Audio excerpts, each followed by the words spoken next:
Yun mga ka-idol, unboxing natin tong headset na nabili ko na wireless Bluetooth. Ito ko nabili sa Japan, 1,600 yen. Sa Philippine peso, sa Pilipinas ay 600 pesos.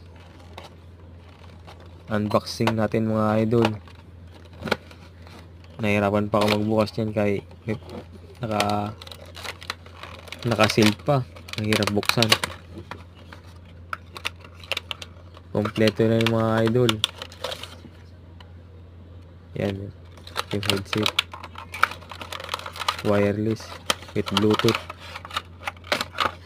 Kulay puti idol. Napili ko idol. May charger na kasama.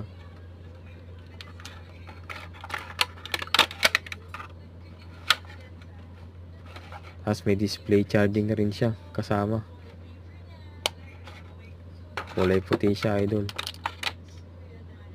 Nabili ko dito sa Ion Mall dito sa Japan.